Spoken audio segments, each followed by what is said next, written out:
घरे आजा आजा माई कालसा मधैनी हो। घरे आजा आजा माई कालसा मधैनी हो। जोड़े नरियालावा सुनर सुनर फलवा, जोड़े नरियालावा सुनर सुनर फलवा तोहके चढ़ैनी हो।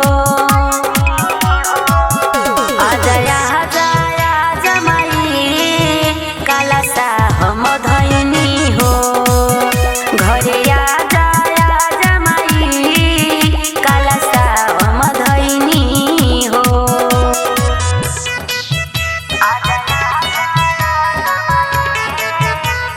Krishna recording studio Delhi.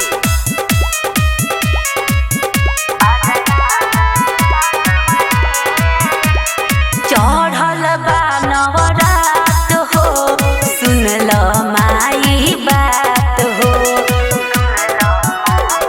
ए माई सुनल, सातो बहिन आवन भैरो जी के साथ हो।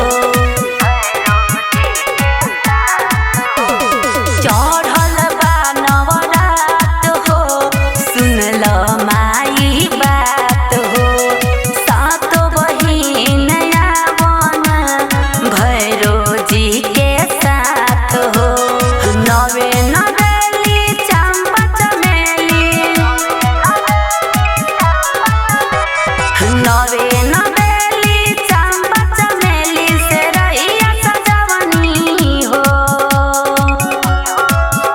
आजा आजा आजा माई कालसा मधैनी हो।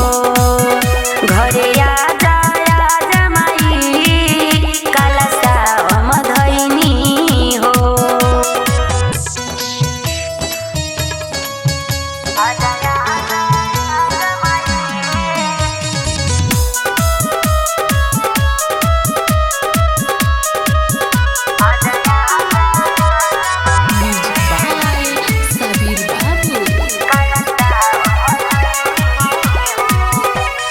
सेवा में कवनो कमी न होई, सुनल शेरावाली हो। तोहरे खातिर झुलुआ लगवनी निमिया के डाली हो। सेवा में कवनो कमी न होई, सुनल शेरावाली हो। तोहरे खातिर झुलुआ लगवनी निमिया के डाली हो। पैसा कृष्णा रोजे रमिता, कैसा कृष्णा रोजे रमिता से पचरा गवैनी हो। आजा आजा आजा माई कालसा मधैनी हो। घरे आजा आजा माई कालसा मधैनी हो। ए माई आ जाई।